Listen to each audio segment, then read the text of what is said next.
time.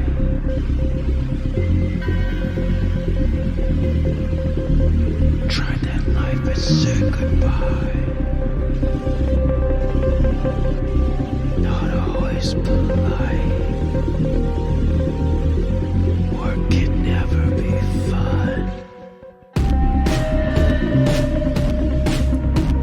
Simply unprofessional.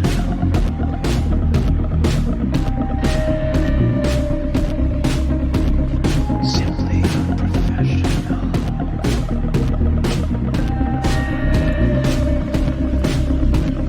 Simply unprofessional.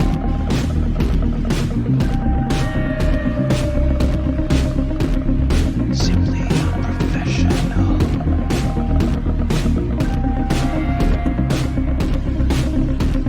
Simply unprofessional.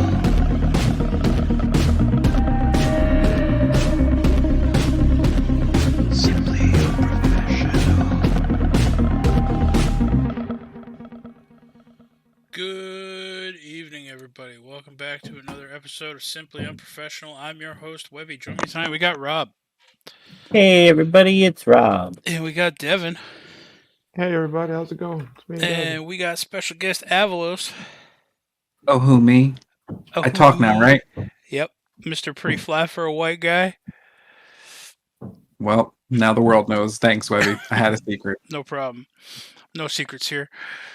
All right, everybody. So this week, I'm not gonna lie, it might be a shorter-ish episode. I'm not feeling well. Surprise, surprise. But I'm here. I'm making an You effort. too, Webby? Yeah, I got sick right before we started recording, pretty much. I don't know what's happening. But this week we're going to be talking about the third installment of the new Halloween series. This one is Halloween Ends. I will preface this.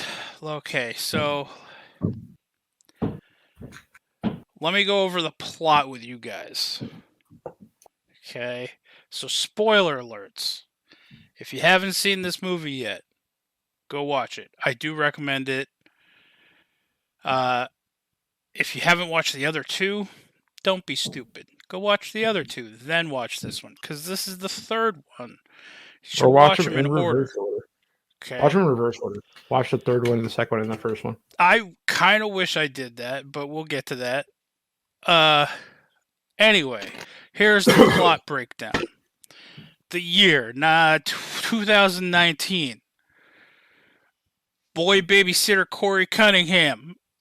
I don't know why I said boy babysitter. I mean, just normally when people see babysitter, they automatically think female. I just Well, had to I mean, specify. but you could interpret that either way. You could say boy babysitter, or maybe he just You cut out maybe he what? specializes in babysitting boys. So That's he could true. be a babysitter who only he can specialize in babysitting boys. He could be a babysitter that only babysits boys. That is true, So, I mean- because he was babysitting a young boy named Jeremy. Who was Okay. kind of a dick. Yes, Jeremy was a dick. He went and hid on the babysitter, and He eventually, fucked around and found out. what? He fucked around and found out. I mean, yeah, I guess, yeah. Ultimately, at this point in the movie, like Corey had gone into the kitchen, got some milk, right, and there was a knife on the table. I was like, oh yeah, someone's getting stabbed. And he cut a piece of bread, and then it cut away because he went to go look for this boy, and then it cut back to him walking through the kitchen. The knife was gone, and I was like, oh man, watch, he's gonna fucking accidentally stab this kid, right? And long story short, he ends up going into like this attic area, right? And this house is like a mansion. So he goes into this attic area that's right next to the banister to the stairs, like 3 stories up. And the boy shuts the door and locks it. Now, first off, I don't know too many doors that lock from the outside. And if it was just the boy holding the door shut, my God, this Corey guy, weak as shit. Because this boy was little. In any case, The parents come home. They walk through the front door.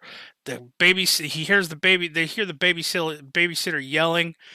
All of a sudden, Corey decides, okay, he's going to put some force behind this. He kicks the door a few times. He kicks it open. It hits the kid. The kid goes flying over the banister, falls 3 stories, hits his head, and dies right in front of his parents. Then there's a 1-year time skip, apparently. Oh, no, it's a 3-year time skip.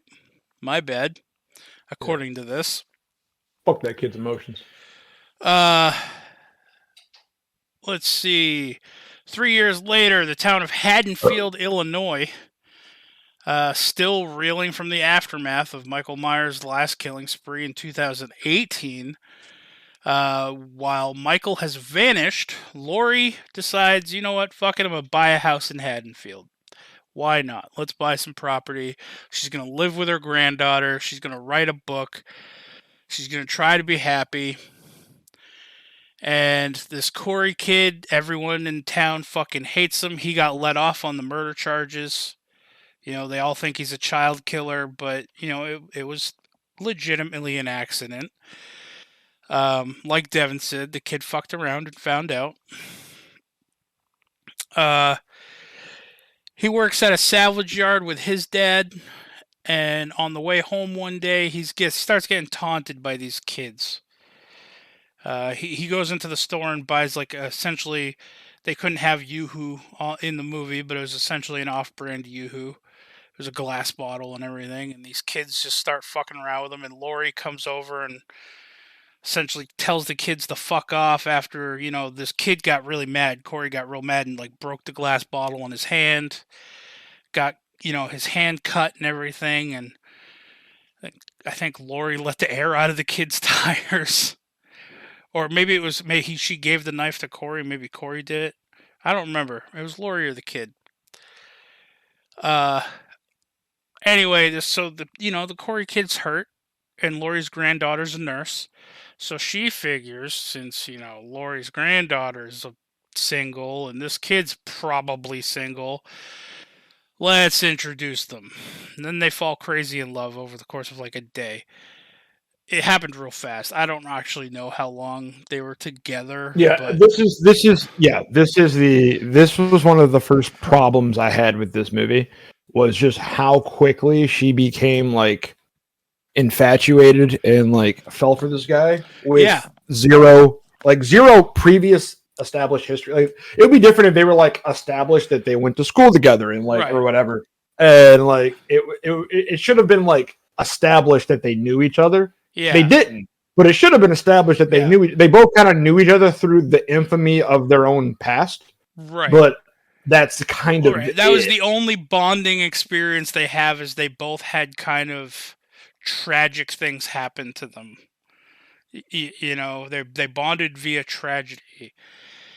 Anyway, so, you know, they end up going to a Halloween party or something at a bar. They're having a good time. The Corey guy runs into the mother of the kid that died, and she pretty much chases him out of the bar, and he starts walking home alone. And those same kids that bullied him fucking pull over, see him walking, they start bullying him again.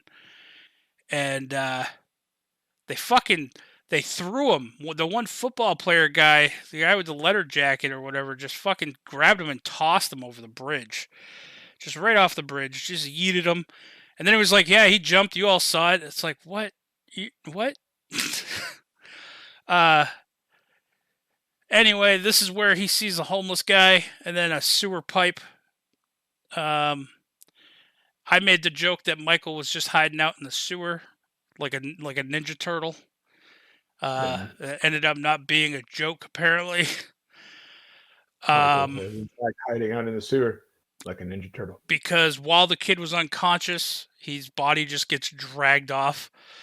And he wakes up in the sewer. And as he goes to leave, Michael reaches through like a crack in the wall or in the concrete, grabs him by the throat and starts choking the kid out. But then they lock eyes, and he sees like all of the pent up rage and frustration and essentially evil thoughts that this kid might have. He sees like a kinship in this kid, so he lets him go. And I don't remember. I'd have to go back and watch the movies. I don't necessarily know that Michael has ever let anyone else go before. When he's actually had his fucking mitts on them. What'd you say, Devin? I can't remember a time he has. Yeah, I can't either. But so in any case, this kid runs, and then he runs into the old fucking homeless guy outside, and they end up struggling back and forth with a switchblade, and the guy stabs him, or Corey stabs him in self-defense at first, and then proceeds to stab him like 8 more times. Then Corey kind of gets the taste for blood. Evil sinks into evil. You see where this picture's going, and Corey ends up becoming a mini Michael Myers throughout the movie. That's kind of where I thought they were going with that. I thought they were going to be like, they were going to like finally embrace the fact that Michael's like 70 years old. Well, okay, so like spoiler alert if you haven't seen the previous movie. So in the previous movie, Michael gets like fucked up, but then has like the anime protagonist moment and like fucks them up in the process. But I mean, I like the fact that they didn't like shake off the fact that like he probably should have gotten his ass kicked and probably did everything he did with like that mob of people at the end of the movie off sheer adrenaline and old man strength. Because we all know old man strength is superior to all strength. I still do feel like it's more than just pure adrenaline with Michael. Yeah, no. There definitely should be something like supernatural. That's what I thought they were going to kind of start going into. They were going to go into like a mask because he took the mask off of him, and I thought they were going to be like, oh shit, like he's gonna like they're going to pass on the Michael Myers like curse to the right. Mask was how they were going to like play it, or like the mask was actually had something going on with it, or let you like up to the delusion that the mask was up to something, like that having him put on the mask and he was just like. He's just fucking crazy, but he acts like the mask gives him this power. Because, like, they kind of hinted at it with the whole, like, Sartan thing back in the first movie. Where he was like, oh, the mask is his power, the mask, And he's, like, trying to grab his mask and shit. And then he, like, shows his mask and he fucked around and found out. Gets killed. Well, see. Yeah, I mean, so I thought that's the route they were going to go with. And then they kind of didn't. He became a really ineffectual serial. Well, here's the thing, and here's the part where I think it is a little, at least it led me to believe that it's a little more on the supernatural side of things. So 3 years has passed since Michael's last killing spree. Okay, so he's presumably gone missing, been living down in this sewer for 3 years, not killing people. Okay, so when the cop follows the kid down in there, or the kid lures the cop down in there, I should say. He, even the cop like shoved Michael down, and then the kid hit the cop. They had a tussle, and you could see kind of Michael like struggling to even get up. Like you could tell he was more frail. Well, that's what I was saying. Like, I like the fact that they played into the fact that like. He probably did what he did in the last movie off pure adrenaline. Well, here's the thing: is once he actually stabbed the cop, you saw him like stand up a bit straighter and kind of like he had that sense of like rejuvenation. I guess you kind of could argue it's the evil eggs that it was adrenaline. Keeping you can still argue that it was adrenaline, like killing. It makes it almost like perverted in the sense of like when he kills. It drives him forward, like that re-energizes him, but not like a supernatural way. Just like that is really what like makes him tick. Like he has been killing people though, because the homeless guy that grabs the kid when he comes out says he keeps dragging people in there and none of them come out except for you. Why did you get to come out or whatever? Why did you come out? Shut up, Toothless Wonder. But yeah. I mean, so it's kind of like cool in a way that's how they did it, where like he's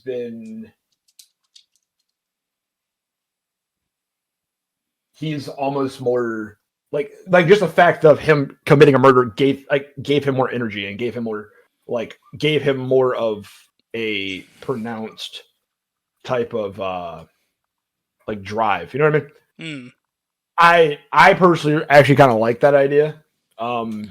That's why, but not necessarily the supernatural thing. But they did play up the fact like he was definitely not the Michael Myers from the previous movie and the movie before that, where he was like moving around and doing actual like doing shit. He was much more. I mean, he had a couple of moments where he was like strong as fuck. Like he picks up that one girl by the neck and holds her up and shit. But right, I mean, like after he killed the cop, and once he started being more active again and Yeah, he getting got out of more his energy and little stuff, sewer grate, yeah. and then he was back to being pretty much the Michael Myers of old. absolutely. Avelos, what do you think? You're awfully quiet over there. Let's poke at you for a bit. So what do you want me to What are your respond? theories on Michael Myers' powers or like his drive, I guess? Like, do you think it's supernatural? Do you think it's more like what Devin said, just the act of killing is just more of an adrenaline rush, and it's the adrenaline that keeps him going through all this and gives him his strength?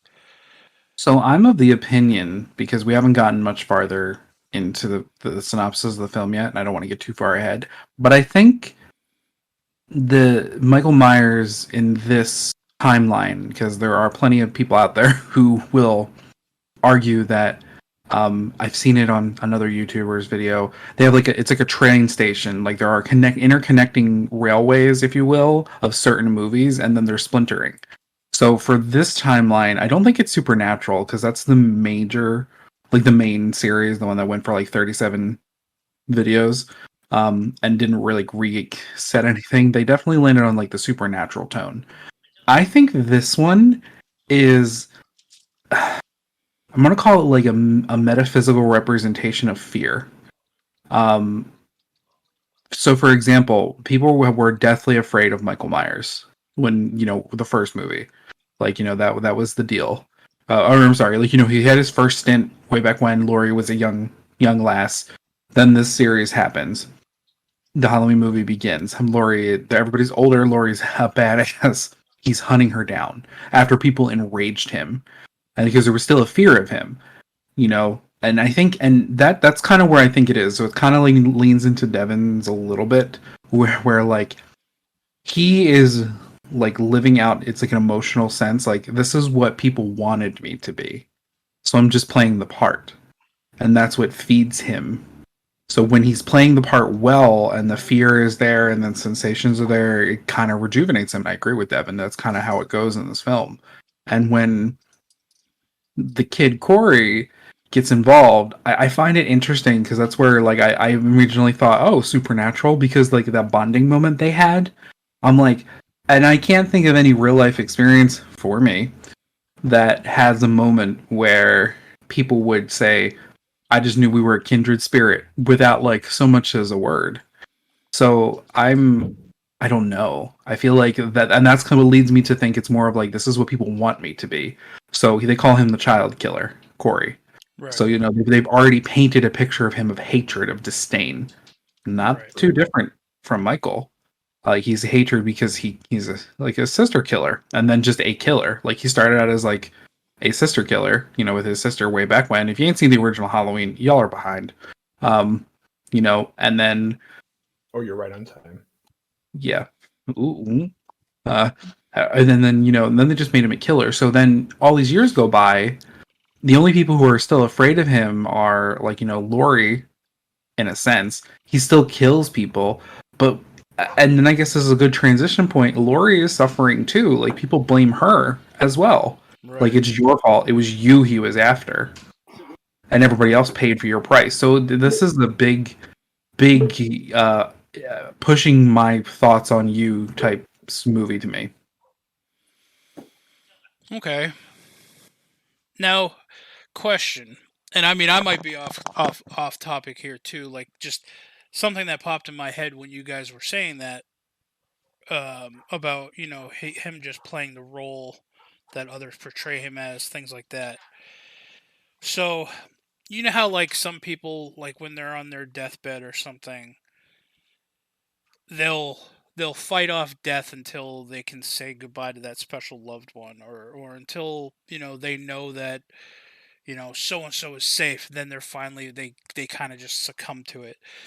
Do you think if if Michael actually managed to kill Lori, that it would just be over for him? Like, do you think Lori was his one target that he was just after, and that was his end game, essentially? It's definitely possible. Or do you think it would have just continued on past Lori?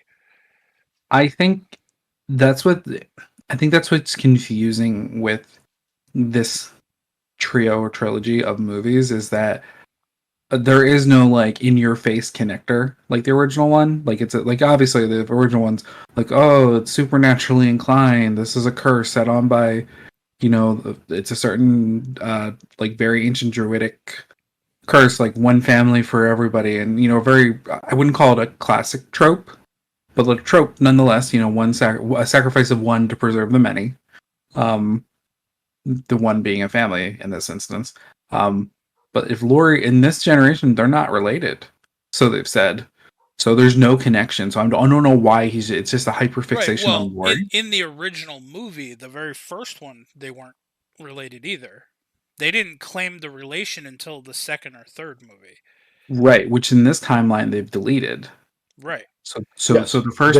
But Lori was the one that got away, so to speak. Correct, but what was the hyperfixation at first? And that's where, like, I guess, to answer your question for me, you have to kind of look at, there is no connecting thread, so I think you're right, Lori's the one that got away. So she's the one, and if we were to put my theory into a sentence, she's the one that's preventing him from fulfilling his job as the killer. Right. Because she's still alive. So you're right. I think I don't want to say yes, because I think the way they took this movie doesn't fit that pathway. I would say, like, playing off what you said earlier, if he's the representation of fear, she's like the representation of hope. Maybe. In the sense that because she survived, people have hope that, like, they won't die to Michael Myers, even though they're going to die to Michael Myers. And I think a big thing is that, like, and this is where we have to throw back our reference to, I think it's Halloween Kills, so the second movie in this trilogy, where the entire town was whipped up into a frenzy for, spoilers, another mental patient that wasn't Michael Myers, and they basically killed an innocent man. Granted, he was in a mental institution, so he probably had something wrong with him, but that doesn't mean criminal either. Right. But their influence killed an innocent. Yes, because they didn't want to listen, and nobody wanted to care, and the only person that did see the man as truly innocent was Laurie's daughter. Right. So, like, there's a lot of interconnected, that's like, the pinnacle of what fear will bring to a society. Right. That was like the boiling point of the fear was in that second movie, where it was pretty much the rioters with the pitchforks and the torches. Right. So using that, if everybody's like, okay, we're over this now, like, we can't have fear like this because it drives us crazy, it leads into the theory that Michael Myers is weaker. He doesn't have the fear to sustain him. He's not playing the role anymore because people aren't, like, influencing it. Yeah. I know this is, like, very, like, out of body, like, we're exploring this from a third party point of view, but it just feels like this is the disconnected point or disconjointed point between all the films, is that we don't have, like, the supernatural drive, but I think it's a social thing, especially this last one.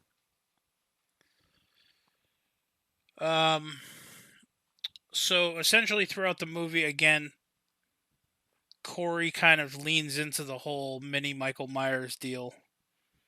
He starts wanting to learn from Michael. He commits some murders. Let's just say. We'll talk more about those in detail in a minute. Eventually, he wakes up after he slept in the mansion where the kid got killed in the beginning. And he woke up to some knocking. It was Lori rocking back and forth in a chair. And Lori essentially said, listen, I want to help you. I want to get you some help. But ultimately, stay the fuck away from my daughter or my granddaughter. And Corey was like, hey, listen, if I can't have her, no one can. And it was a kind of a showdown between Lori and Corey. And Allison, which I believe is the granddaughter, yep. agreed to leave town with Corey, and she was going to leave to go meet up with him, but he never showed because he was busy killing those douchebags who threw him off the bridge, killing them over in the scrapyard. And then he went to the sewer. He tackled and got into a wrestling match with Michael Myers and took his mask. And he went to Laurie's house. Am I getting this right? He did go there, right? After the salvage yard. No, there was a so if I'm remembering Oh, correct. yeah, he kills his mom and the DJ. Yep, that's what I was gonna say. There was 2 other stops, yeah. Uh, I just love his dad. His dad, when his mom comes in and like slaps him and chews him out, and then starts like complaining. His dad just is in the corner eating ice cream, just like, I hope you find love. I hope you find love, son. Yeah. I mean, his dad was a good guy. I don't think that was his dad. I think it was his stepdad, if I remember right. Well, either way, he was a Well, good no. guy. Who was the dad of the story? I'm just saying. I feel like that's maybe why it might explain some of the what I call the cool, because usually I may not be a daddy, but your mother sure says I am. well, there it is. Anyway, that's Halloween 3 XXL. Anyway, So it cuts to the Strode house, and Laurie essentially opens up her safe, pulls out a gun, calls the police, reports a suicide, and then she like takes off her sweater little jacket and neatly places it, and then walks away, and then you hear the gunshot and some shit spray on the wall, which was obviously pumpkin. And then the door opens, and it's Laurie pointing the gun at who walked in, which was Corey wearing the Michael Myers mask. And she shoots him twice in the shoulder, and he falls down the stairs. And they end up having a little chat, and it ends with him saying, "Listen, because he hears the rattling of Allison's car pull up because Corey never went and met her, so she went back home." And Corey essentially said, "If I can't have her, no one can," and he stabs himself in the neck with the knife, and Laurie pulls it out, and Allison walks in, seeing her holding the knife with Corey's dead body right there, and then she leaves. I mean, not a good look. No, not a good look. And so Laurie kind of like freaks out, and she's crying, and she's kind of having a breakdown, and she notices the back door open, and then you see a hand grab the Michael Myers mask because Michael has made his way there. And then there's a showdown between Michael and Laurie finally. And they battle it out in the kitchen for a little while, and Allison comes back just in the nick of time to kind of help Laurie because she's being choked out after Michael was pinned down to this counter using knives, a fridge, you name it. And then they proceed to slit his throat, cut his wrist, stab him in the chest multiple times. The whole time I'm like, why don't they just stab him in the head? That's going to end it, one way or the other. Just cut it off. But then they take it one step farther, and the police even let this happen. They tie his ass up to the top of Allison's car. They drive him to the junkyard, and they throw him in the car crusher, the scrap recycler. And his body just gets torn to shreds. So there's legitimately no more Michael to be had. So you think? Dun, dun, dun, yeah, well, I mean, the mask is still out there somewhere. They didn't throw the mask in because he wasn't wearing the mask when they hucked him in. So, I don't know. I would have thrown the mask in too.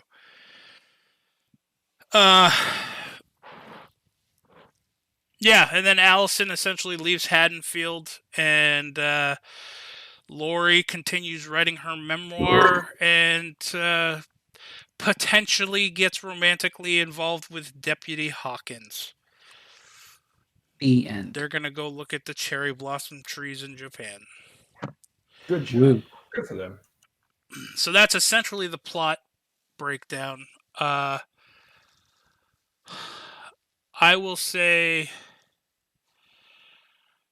man, I will say I was sad that it was Corey who did most of the killing in this movie, but Very inefficiently at yeah, sometimes. Like when he tried to kill that girl, and she slammed his hand in the door, and he's beating on the door, just watching her call 911, and Michael Myers comes in like, yeah. "Oh Michael's boy, like, oh, I was I gotta clean crazy." up your fucking mess, huh? So, what was your guys' favorite kill? Um,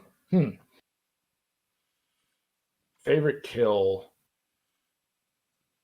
There weren't any like really solid kills. I do like the one girl who was trying to climb the fence. Yeah, she was the only nice one too. She was she definitely did not deserve the fate she got, but like whatevs. It's a horror movie. Fuck it. You get what you get. I think my favorite kill was the blowtorch. I was gonna say that was mine, man. I've used the torch to cut metal before. Man, getting that thing in the mouth. Ugh, what a way to go. You know what's really fucked up about that kill? Mm. You probably had to taste your own tongue flesh being burnt. Honestly, I don't think you would. I mean, I think it would burn the taste buds right out of your mouth before you even had a chance to taste anything. I think would you? We hope that'd be the case, right? Like, or would pain win over, and the pain sensor wouldn't allow you to taste? You know, I don't know. Yeah, I don't know. We need a science corner with Rob. Rob, figure out if a blowtorch will fuck your taste buds up. Yeah. Right. Let us know. I'm pretty sure it would without having to look. This is where we need to play. Wow.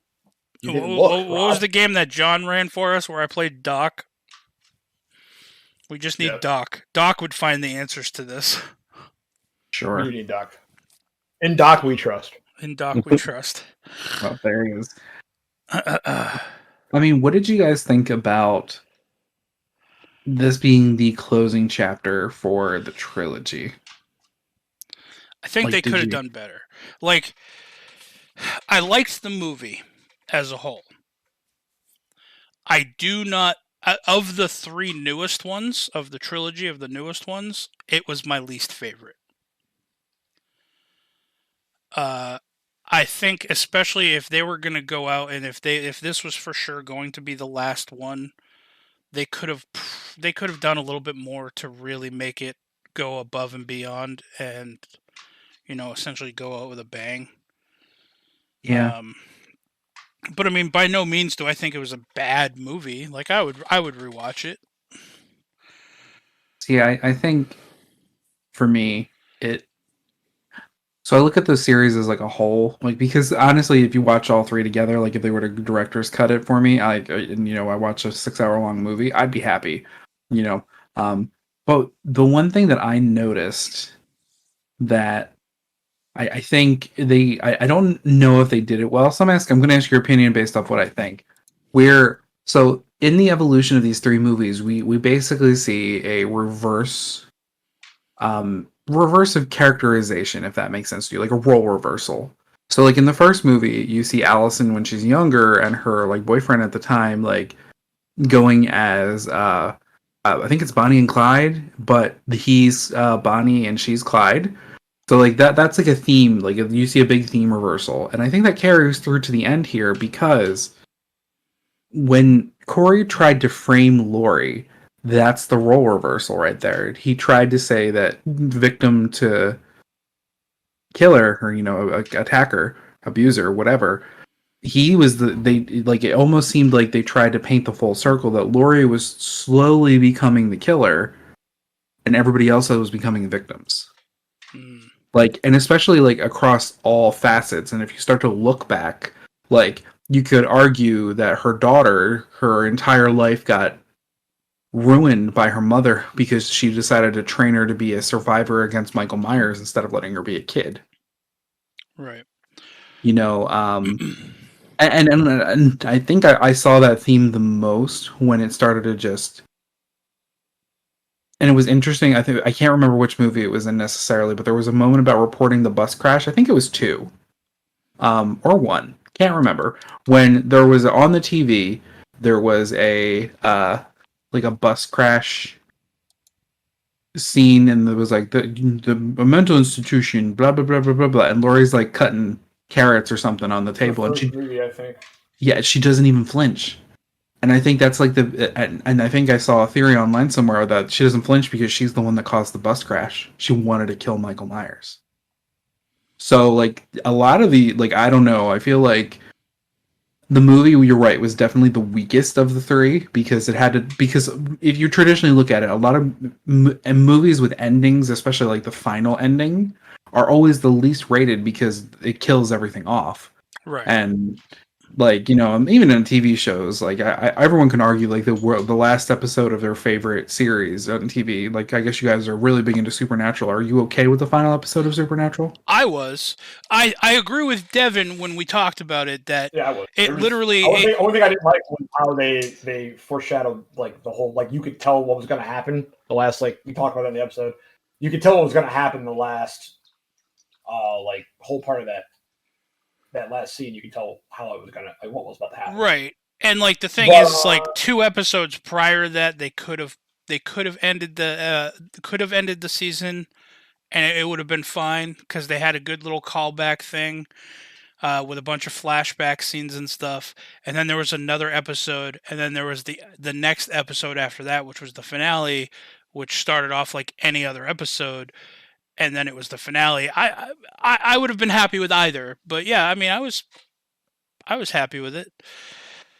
So taking that's kind of what you should expect, especially for a movie. Like, that's budget. Right. That means you have monies. So I feel like when it comes to this situation, we got a lot of short endings to things that I didn't like I don't like the way that Laurie's story ended. It feels like she still has a lot of trauma in her life, and all of a sudden killing Michael Myers suddenly changes that. Allison's But you know, the way that everything seems is that she's working through it and all that, and that's fine, but it's an abrupt end. I don't like that. I didn't like that the way that they portrayed Michael, at least in my opinion, was that he is supposed to be the embodiment of something, fear, you know, supernatural, whatever, killer. They basically killed fear. That's how Halloween ended. They killed fear. And I don't think that that's appropriate. Right. I get. I mean, they're always referring to him as evil, the embodiment of evil. You know, he's pure evil. But and I think that's my thing though. So like, I agree with you. I like it. It's a weak ending movie for me. Like I think it. I don't know. It was a great movie, like in and of itself. But to be the closeout movie, I feel like there was a lot of rushed things that didn't wrap it up for me, and it left me being like, okay, so where's number 4? Like, there's some things I still need to know. See, with her writing in her book where she starts mentioning how, you know, evil doesn't die, it just changes shape. I think that led a lot to like it led a lot to say that like by the end of the movie there's always going to be evil out there. There's always going to be a Michael Myers somewhere to somebody. But Laurie finally got rid of hers.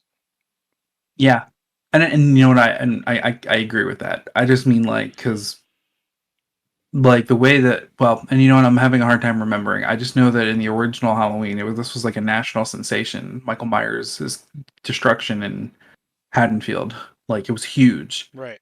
So for it to close out simply like that almost feels like we were robbed of potential. Yeah.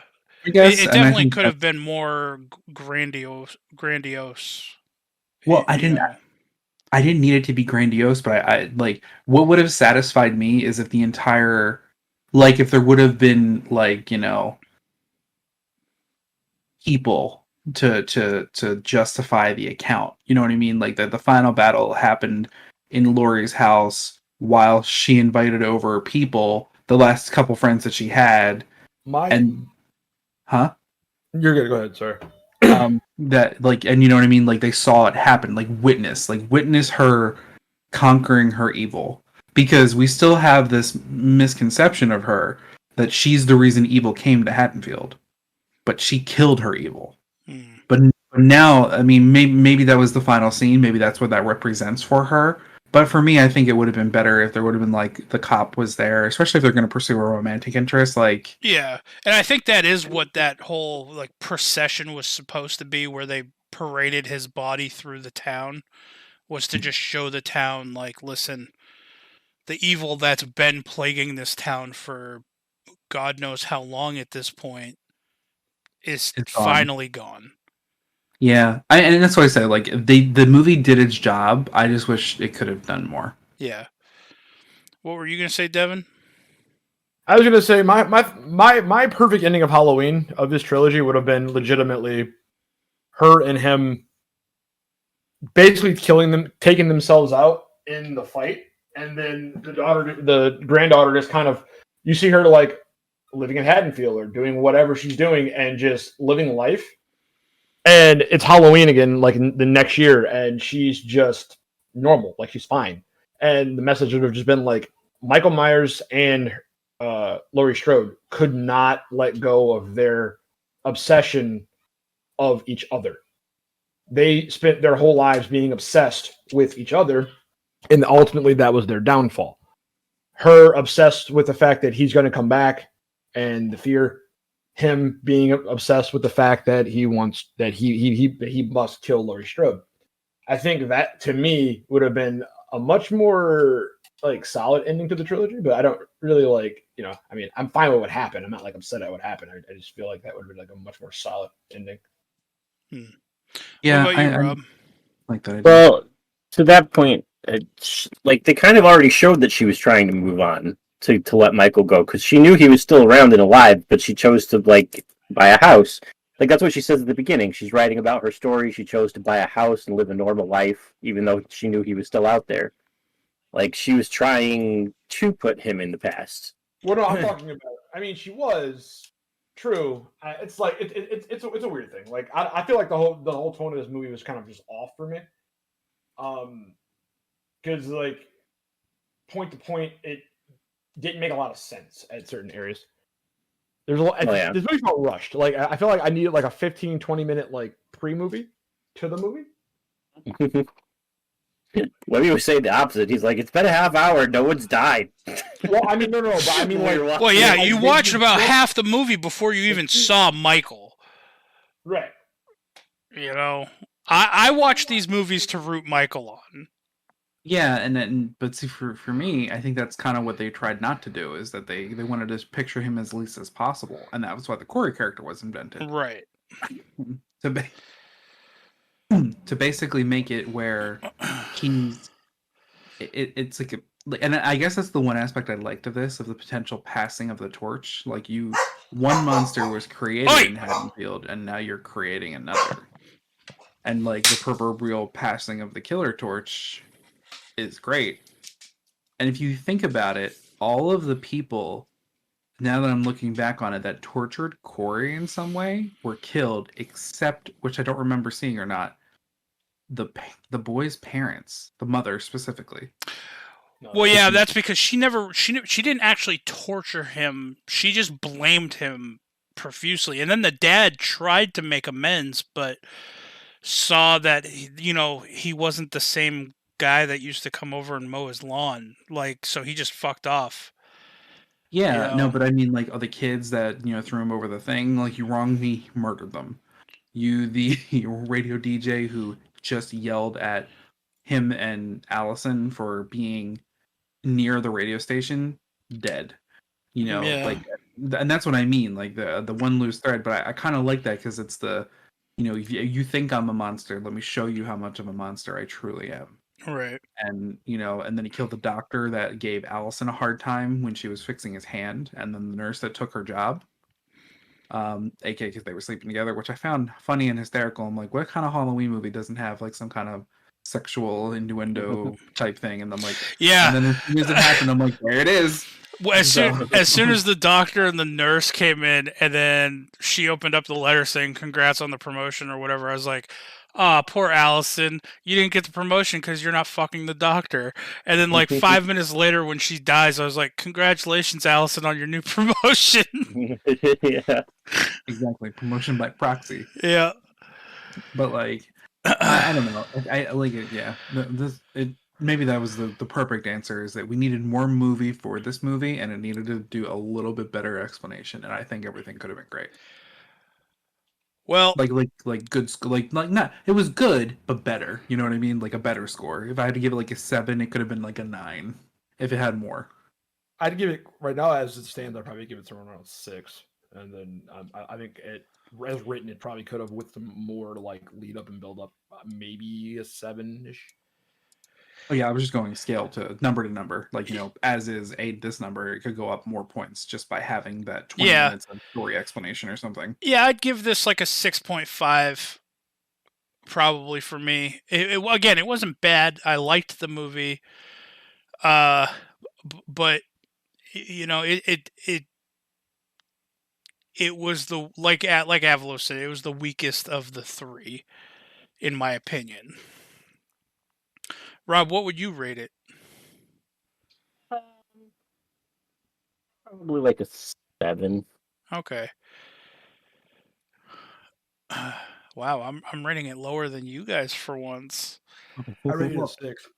Oh, Yeah. well, I'm okay. I'm right there with Devinish, and I'm a Well, little bit higher. We're kind of in the same range. I think it depends what you were looking for in the movie, and I think that's a good thing. That means like we're all in, even if our different views. Like for me, I wasn't looking for the kill count. I was looking for how they gonna end Oh, this? they What's going nobody on? gonna amount to the kill count he had in the second movie. Dude, he killed an entire mob of people. Oh, that thought. You know, so there's still another survivor for him that he didn't go after, and I find that interesting. Who, the cop? No, the little girl from the I think her name was Lindsay, from like way back original Halloween. Remember when Laurie was babysitting? She was babysitting the boy, and her friend was babysitting the little girl, and then, you know, the little girl and the boy were with Laurie at the end. I think like those are the two. Like the girl was still Yeah. alive at the Well, that's the end. thing is Michael Myers. I don't think he kills kids. He doesn't kill kids, but she was in Halloween too, the Yeah, second one. he killed Tommy when he was an adult. He Yeah. was saying the little girl grew up to be an adult. Oh yeah, but Tommy Ew. was a dick when he was an adult. Doesn't matter. He killed. So in that car scene in number 2, when Michael killed the nurse, the doctor, because the doctor was the black woman and the nurse was the black man, and then it was the nurse Marion or whatever her name was, and then it was Lindsay in the van in the park. She survived him again, and she's still alive. So he didn't go after her. He chose Laurie instead, Hmm. and that's interesting to me. That they could have elaborated a little bit because she's still alive. She's the only known survivor besides Laurie and Allison that where it was in Michael's grasp or that close to him to leave, which they didn't tie out. They just made. I think she had a cameo in this movie, but she was like at the bar, or it's like she was the one having the party that they originally started to. That was her tie-in thing. She wasn't even thought of.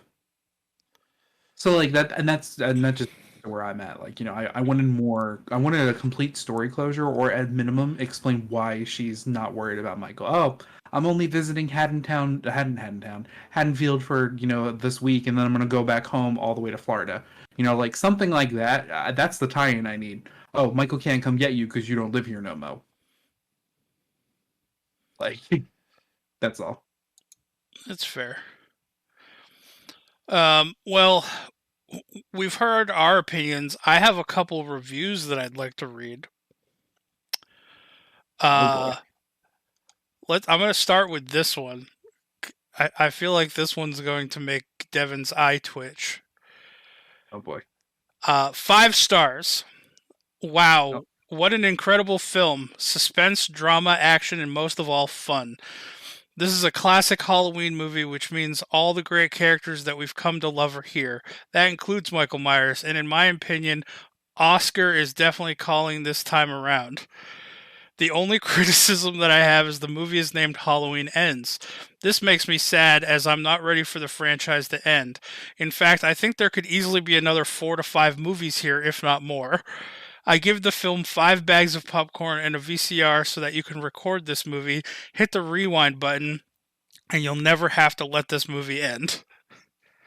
So can I just say, I feel like this is that review that it's like that asshole review. Like, I don't think they're serious. They're not. No. Yeah, no. Like Like, because the moment it said that includes Michael Myers, that's them saying he showed up like halfway through the movie. Oscar is calling their way around this time. I think that's a hit. I don't like that it's Halloween Ends because it makes me sad. 4 to 5 more movies. That's how many movies were in the trilogy after this. Let's go with this one then. 1 star. I had a real problem with this movie. The start and end were great, but everything in the middle was so slow and boring. For the ending of this 40-year-long franchise, it was really disappointing. Halloween 2018 and Halloween Kills I really enjoyed. Halloween 2018 had a great balance of story and gore, which made it easy for the audience to follow along with while also being entertained. Halloween Kills focused more on gore, which I personally enjoyed, and I thought it was very fitting to see Michael going absolute ham on old characters. However, Halloween Ends focused way too hard on new characters that were never seen before and made Michael look weak. This story was more about this copycat Corey than Michael and Laurie. If I wanted to watch 90 minutes of Corey and Allison fall in love, I would have watched a romance movie, not a well-known slasher series. Overall, this movie bored me and I was skipping the majority of it. I feel like we should pull together another budget to remake this movie and give it a proper send-off. They tried too hard to put something that should have been stretched out over 3 movies into 1 movie. Do better. The other 2 were excellent in my opinion. Why couldn't you put as much attention and time into the finale?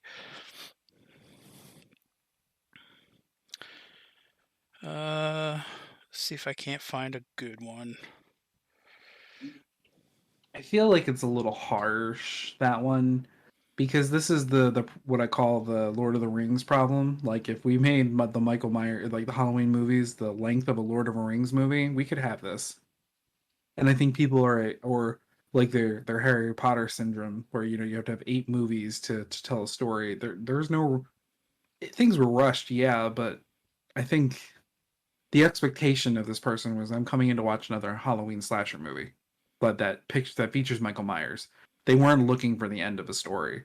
They were looking for something just like usual, in my opinion. Yeah. I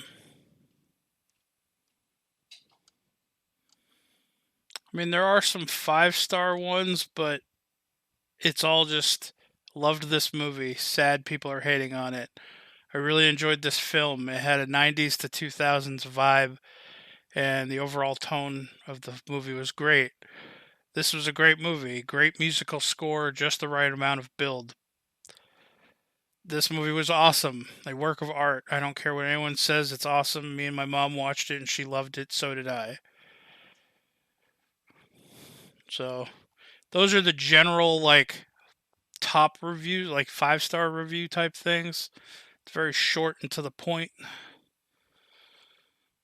You know what? I think that's what you'd find, because and I usually put myself in this category when I watch movies. Like, I give everything its fair shake and I never go in with a loaded expectation. All of the, like, I feel like if you were to go through like the low 1-star ones, you're going to come up with like, Michael wasn't in there wasn't enough death, there's not enough gore. So people went in with loaded expectations for what this movie was and didn't appreciate it for what it was. And it sounds like all these high star ones are people who are like, the vibe was great, it reminded me of the 90s, like it had a good like pace, I like that, it wasn't a death every 10 minutes, it had story, like, I think that's the big divider you'll find in most reviews, and anyone in between will probably say something a little bit about both. 4-star review. It's a Halloween movie. What do you expect? But at least it was better than the Rob Zombie one. Devin, you got something to say about that one? Not really, no. I mean, the Rob Zombie one I wasn't a big fan of it. Which one was the one that had the guy? What was it? Buster Rhymes in it? That was just a regular old. That was a regular, yeah. Series. The one where they did the reality show in the old house, the Myers house. Halloween 4, I think. Halloween H2O or Resurrection. Now H2O was the school one with her son, with Josh Hartnett. Resurrection was the one that was before the school, I think. Yeah, I think that was Halloween 4. Was that one or 4 or 5? No, Halloween Resurrection, Busta Rhymes, Tyra Banks. It came out in 2002. Right. No, I'm saying I think that was the 4th Halloween. That came out. I think that came out. It was the 4th or the 5th. Oh, sorry. Yeah. No. Man. Come on, can't I just have a timeline? So we all gave it between a 6 and a 7. Rob, would you agree that of the 3 newest ones, it was probably the weakest? The 2 newest one, you mean? Or are you counting the what you call one? Well, no, there's Halloween 2018, Halloween Kills, and then Halloween Ends. What was Halloween 2018?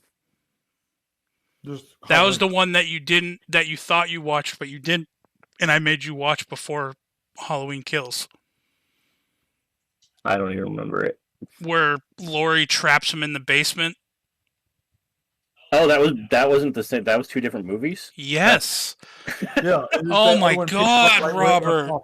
I think it's because we watched them like back to back. I thought they were. It's because you hadn't watched the first one, and I wanted you to watch the first one first. Yeah, I know. Okay, so yeah, I would say it was the worst of the 3. Oh my God. Your brain makes my brain hurt. Whatever.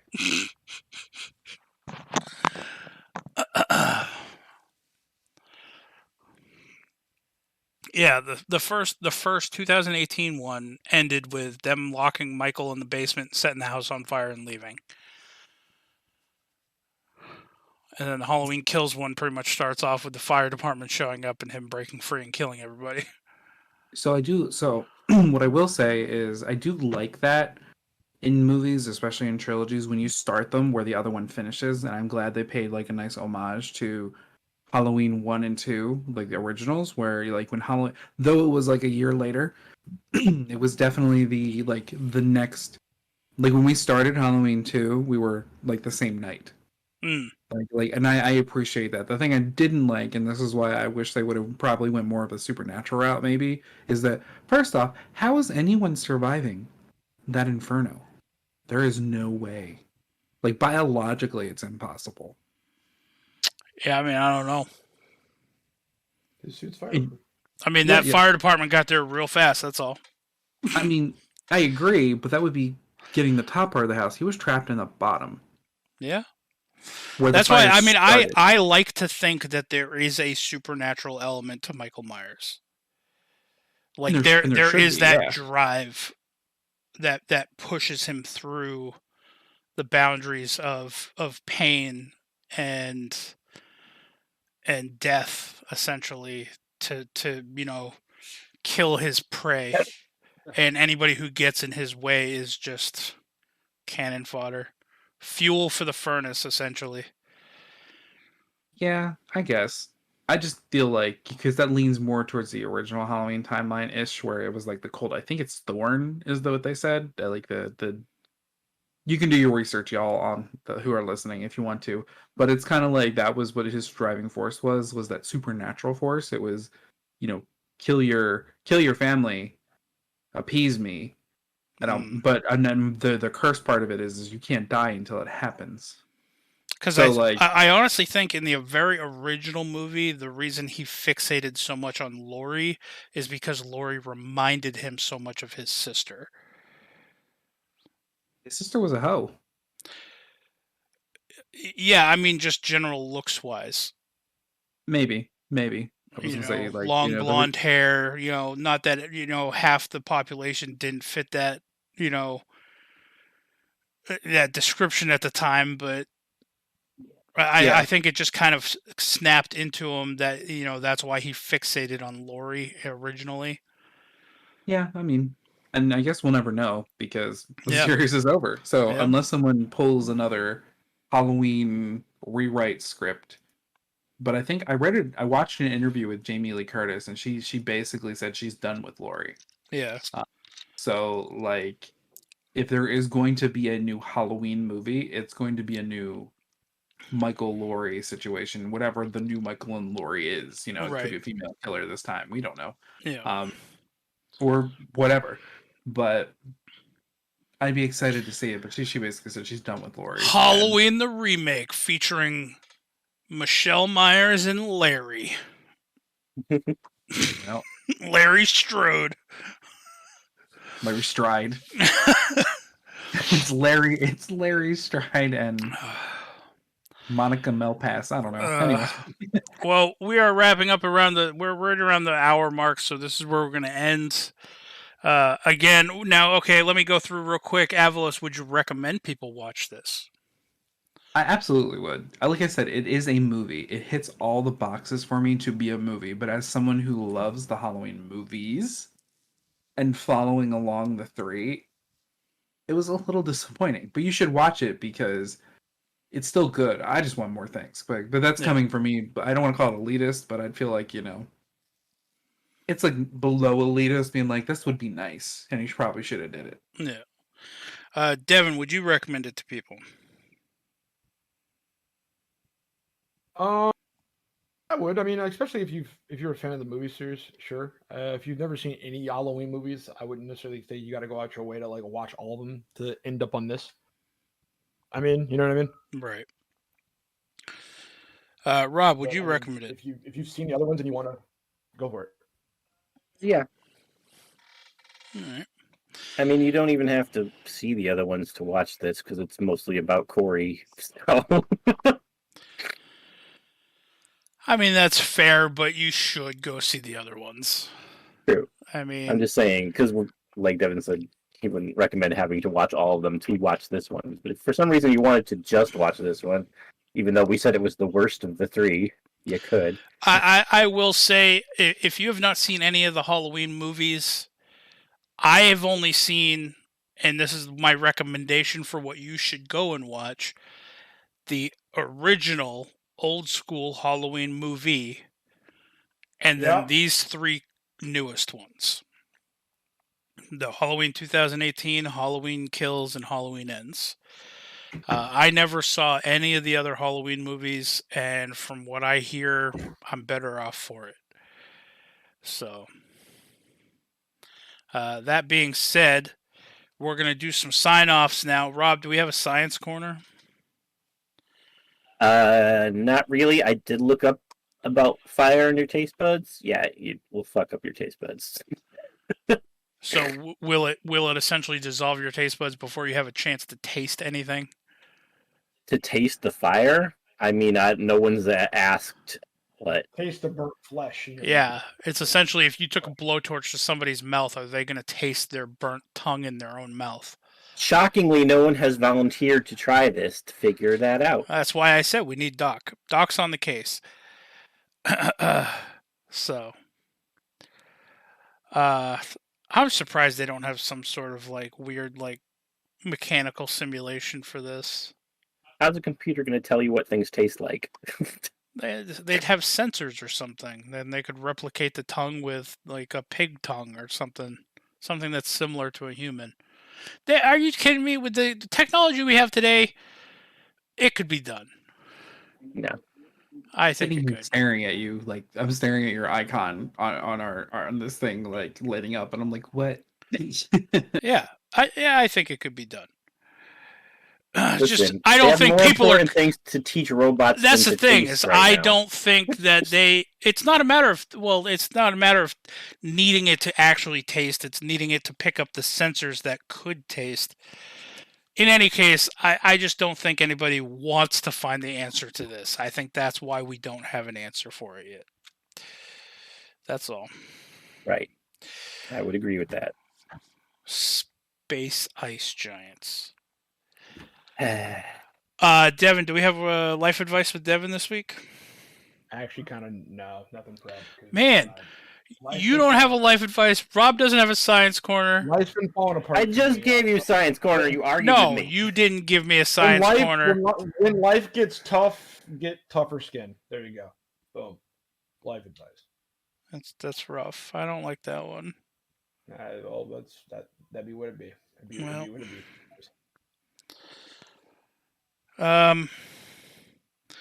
All right. we're gonna end on a sad note now. So, Avelos, where can people find you if they want to follow things that you do on the internet and talk scary movies with you? Wow, we're gonna end on a sad thing. Where can people find you? Anyway, No, I'm just generally sad now. Why? We don't have a life advice, or Devin's life advice made me sad, and we don't have a science corner. I mean, It's fine. okay. If you want to find me on the internet, I am on the Twitter at God, I forget my own damn Twitter handle. Avelos at Twitter. I talk nonsense. I retweet things. It's fun. Halloween is great. The season, maybe not this movie, but yeah.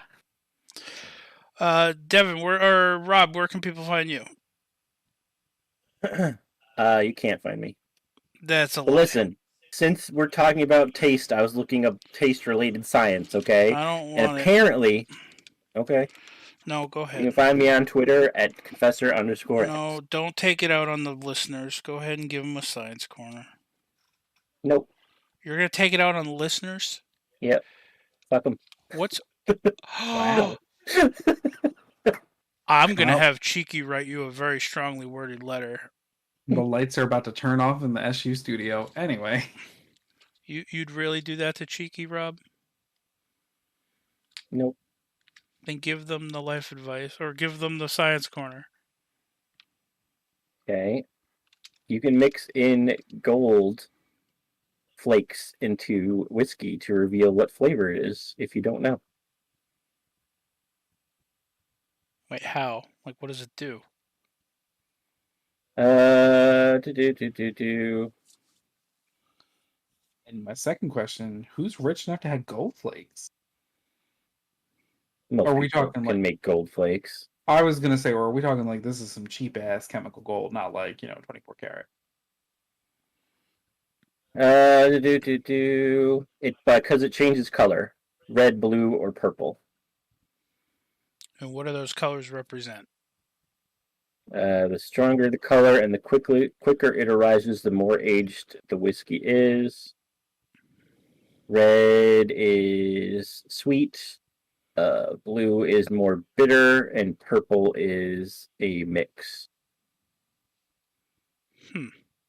And then the brighter and faster it changes color, the older the whiskey is. All right.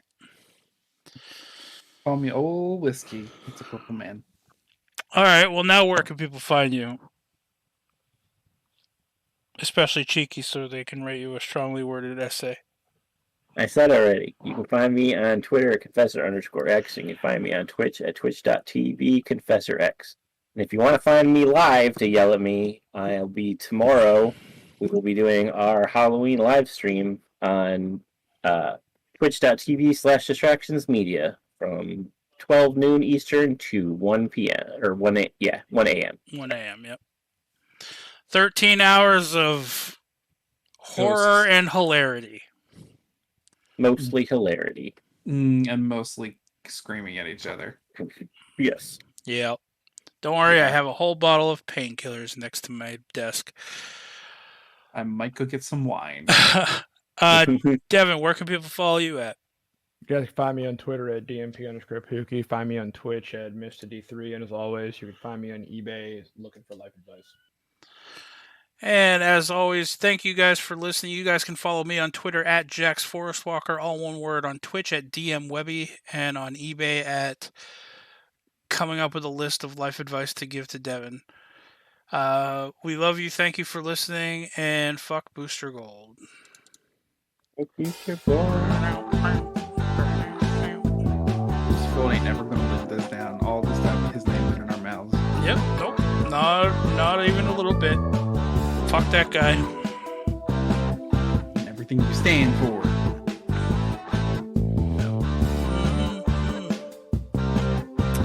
Mm-hmm.